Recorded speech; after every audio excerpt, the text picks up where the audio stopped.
Hi verse, நான் உங்கள் Rekha cooking channel Rekha பேசுகிறேங்க. இன்றைக்கி நம்ம பார்க்கக்கூடிய ரெசிபி இந்த சம்மரில் ரொம்ப ஈஸியாக கிடைக்கக்கூடிய தர்பூசணி பழத்தோலில் ஹல்வா செய்ய போகிறேங்க. இந்த ஹல்வாவில் செய்யக்குள்ள பழத்தோட வாசனை கொஞ்சம் கூட இருக்காதுங்க.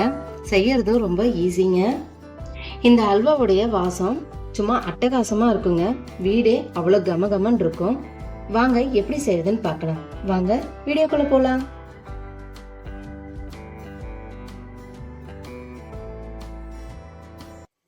இந்த சம்மருக்கு தர்பூசணி வாங்காத வீடே இருக்காதுங்க.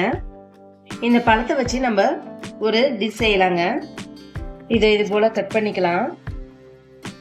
மேல இருக்க இந்த பழத்தை மட்டும் தனியா கட் பண்ணி எடுத்துடலாங்க. நம்ம செய்ய போறது இந்த பழத்துல இல்லைங்க, இதோடைய தோல்ல தான் நம்ம செய்ய போறோம். இது போல பழத்தை கட் பண்ணி எடுத்தாச்சுங்க. இப்ப நம்ம இந்த தோல்ல இந்த ரெட்டு கொஞ்சம் கூட இருக்கக்கூடாது. இப்ப இதுல தோல் சீவிக்கலாம். நம்ம இந்த கிரீனா இருக்க தோலை மட்டும் சீவி எடுத்துடலாங்க.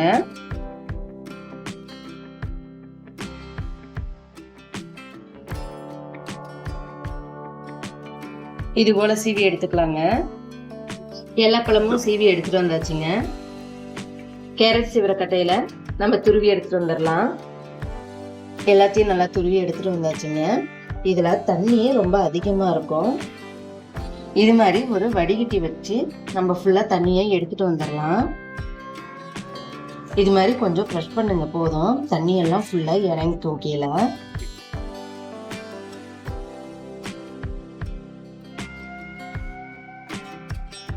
பாருங்க, நல்லா உதிரி உதிரியா வந்துருச்சு. இந்த அளவுக்கு நமக்கு வாட்டர் கீழே நிற்கும்.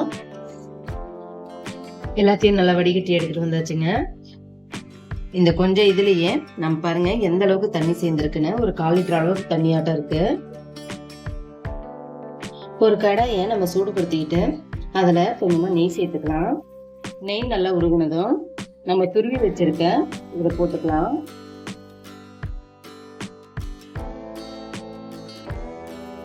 இதை நல்லா கொஞ்சம் வதக்கி விட்டுருங்க. இது வதக்க வதக்க வாசம் அவ்வளோ அருமையா இருக்குங்க. இந்த பழத்தூள்ல செய்யறதுனால பழ வாசம் அடிக்கும்னு நினைக்காதீங்க, கொஞ்சம் கூட வராது. இந்த பழத்தூள்ல நம்ம செய்யக்குள்ள இது எதுல செஞ்சதுன்னு நம்மளால கண்டுபிடிக்க கூட முடியாதுங்க. அந்த அளவுக்கு வாசம் பக்காவா இருக்கும். நல்லா சூடு இருந்ததும் இது போல எல்லாம் ஒன்று சேர்த்து மூடி வச்சிடலாங்க. அடுப்பை சிம்ல வச்சு நம்ம மூடி வச்சிடலாம். இப்போ நல்லா வெந்துக்குச்சிங்க. இது போல நல்லா கலர் சேஞ்சா இருக்கும். எடுத்து வாயில சாப்பிட்டு பார்த்தீங்கன்னா முக்காப்பதான் வெந்திருக்குங்க. இதோட நம்ம ஒரு 3 ஏலக்காய் பொடி பண்ணி சேர்த்துருக்கு. ஃபுட் கலர் கொஞ்சமா சேர்த்துக்கலாங்க. நான் லெமன் எல்லோ சேர்த்துருக்கேன். இப்போ இதை நல்லா மிக்ஸ் பண்ணி விட்டுக்கோங்க.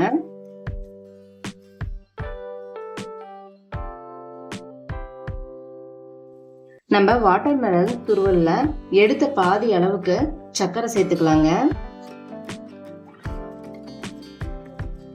சர்க்கரை நல்லா கரையிட்டுங்க.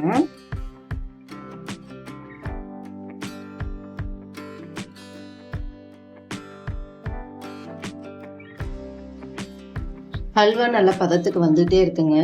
இந்த சமயத்துல கொஞ்சம் கைவிடாம கிண்டிங்கனாக்கா அடி பிடிக்காம இருக்கும்.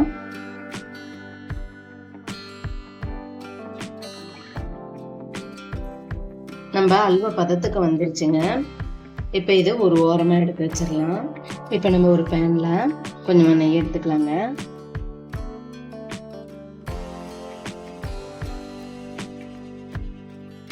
நெய் நல்லா உருகுனதும் முந்திரி பருப்பு கொஞ்சமா இதோட சேர்த்துக்கலாங்க.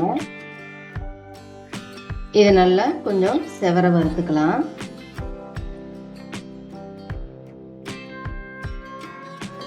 நல்ல பருப்பு செவந்துருச்சுங்க. இப்போ நம்ம இது அல்வாவோட சேர்த்துக்கலாம்.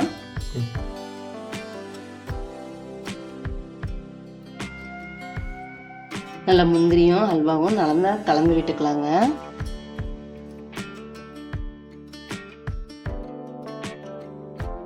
இந்த அல்வா வாசம் வீட்டே சும்மா கம கமன் இருக்குங்க. அந்த அளவுக்கு வாசம் தூக்கலா இருக்கும். இதை நீங்களும் எப்படி இருக்குன்னு செஞ்சு பார்த்துட்டு கமெண்ட் பாக்ஸில் கமெண்ட் பண்ணுங்க. கூடவே சப்ஸ்கிரைப் பண்ணிக்கோங்க, பெல் ஐக்கானை கிளிக் பண்ணிக்கோங்க. நம்ம அடுத்த வீடியோவில் பார்க்கலாம்.